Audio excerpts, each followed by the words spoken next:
Hello everyone. Welcome back again to the channel. It's always a pleasure to have you. Thank you guys for tuning in every single day.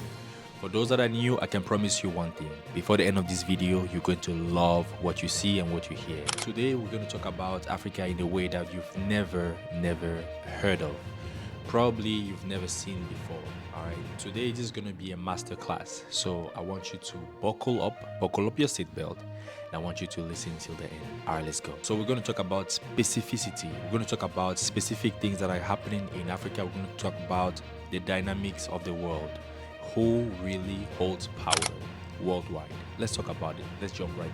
What if I told you that the real power of the world has always been in Africa? What if I told you that the world doesn't revolve around the Western superpowers, but around the lands they continue to exploit? That a continent the world so often portrays as poor, unstable, or developing is in fact the richest in natural wealth, culture, and potentials. Africa is not just a cradle of civilization, it's the beating heart of global powers, the unseen force holding the world together in silence. That silence is breaking. The world beneath our feet, Africa holds over 30% of the world mineral reserve. That includes 90% of platinum, 70% of tantalite, 60% of cobalt, and over 40% of the world's gold.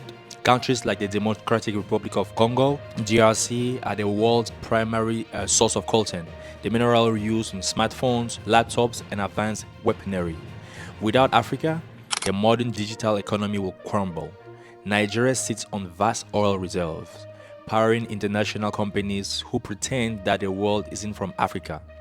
Ghana is one of the world's largest exporters of cocoa, fueling a global chocolate industry that returns little to its source. South Africa is rich in gold and diamonds. Namibia and Niger fit the global thirst for uranium. Every continent is plugged into African resources, and still, they call Africa poor. For decades, Africa has been led by elites trained to serve colonial and neo-colonial interests, but something has changed. In countries like Burkina Faso, under the young and fiercely independent Captain Ibrahim Traore, we are witnessing a new African awakening. Traore refuses to bow to Western financial institutions. He rejects the World Bank loans, understanding that what they call aid is often a leash, not a lifeline. By focusing on self-sufficiency, regional trade, and military sovereignty, Burkina Faso is inspiring others. Mali, Niger, and Guinea people are following, not by words, but by dismantling the view of independency, and that shift is making the world nervous. Africa is home to the youngest population on Earth. In just 2 decades, more than 4 people globally will be African. This is not a demographic statistic, it's economic destiny. African nations are building continental trade agreements like the FCSTA, aiming to keep African wealth within African borders. Countries are pivoting from exploiting raw material to refining and manufacturing it at home. Rwanda is producing its own phones. Ghana is adding value to its cocoa. Ethiopia is working towards industrial self-reliance. Meanwhile, China, Russia, Turkey, and even India has seen what's coming. They are investing heavily in Africa's infrastructure, knowing that their wealth grip is slipping. Let's not forget, Africa has always been powerful. Egypt, the Mali Empire, Great Zimbabwe, the Kingdom of Kush, the Library of Timbuktu has thousands of manuscripts when most of Europe was in the Dark Ages. Africa traded gold for salt and knowledge for influence. Colonialism wasn't just about lands, it was about silencing that memory. It was about making us forget that we once ruled ourselves in the seas. But history remembers, and we are remembering too. What we are seeing now is not chaos, it is transformation.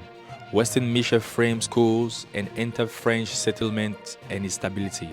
But in truth, what they fear is the loss of control, a continent unchained.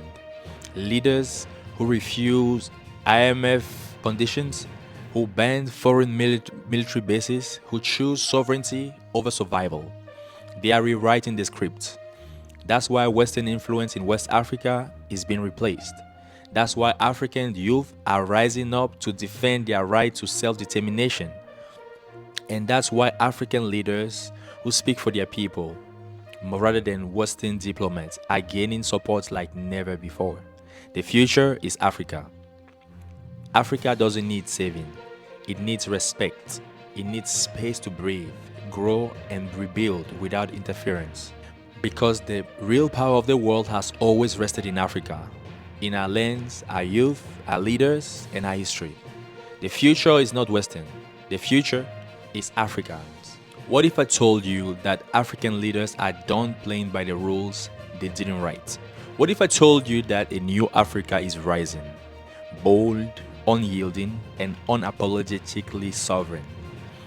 For decades, African leaders were pressured to conform to framework and systems designed outside our borders, policies written in Paris, Washington, and Brussels, while our people struggle under their weight.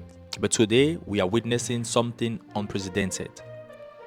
African leaders who are refusing to play the game by rules that were never meant to benefit Africa.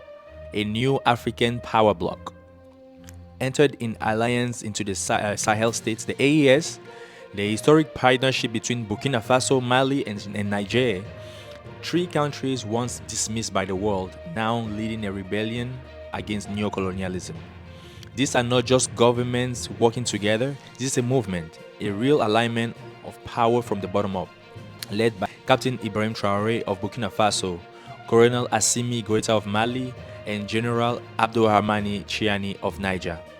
These leaders have done the unthinkable. They've challenged the old world order. They've expelled French military bases from their territories. They've cut off dependence on foreign troops and advisors. And in 2024, they withdrew from ECOWAS, the regional bloc many saw as compromised by Western influence. Instead of isolation, they chose solidarity. And together, they're building a shared defense force, a joint economic agenda, and now a unified identity, national identity. One people, one anthem, one destiny.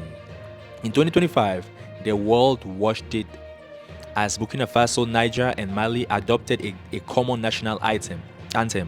Symbolic but powerful, that sent shockwave across the continent. This wasn't just about music, it was a message. We are no longer separate out from colonial empires. We are one people with one voice.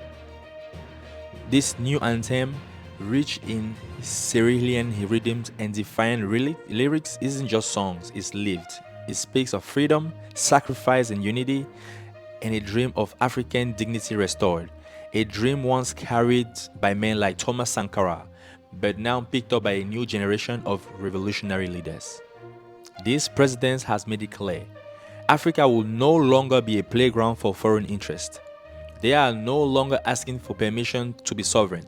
They are building military alliances outside of NATO, making economic decisions without World Bank approval, and rejecting aid that comes with strings attached. They are not anti-West, they are pro-Africans. And that's what is terrifying the global elite. An Africa that refuses to beg. An Africa that says no. An Africa that governs itself for itself. Of course, this road isn't easy. Sanction has been imposed. Media campaign has tried to discredit these leaders. But the people stand strong because they understand this is bigger than policy. This is about identity and freedom. They remember the centuries of world extractions, the assassinations of Pan-African leaders, the false promises of development, and they are saying never again.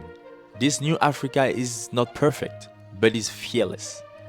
It is not waiting for validation, it is reclaiming its voice. A continent redefining its rules. Mali, Burkina Faso, and Niger are just the beginning. Other African nations are watching. Youth across the continent are inspired. The Pan-African awakening is on the way. This is not rebellion. This is restoration. A new anthem is played. A new Africa is rising. And this time, we write the rules. Again, this is what I had for you today. I hope you liked the video. Thank you very much for staying to the end. If you haven't done so, like, share, and comment. Until next time, stay safe. Peace.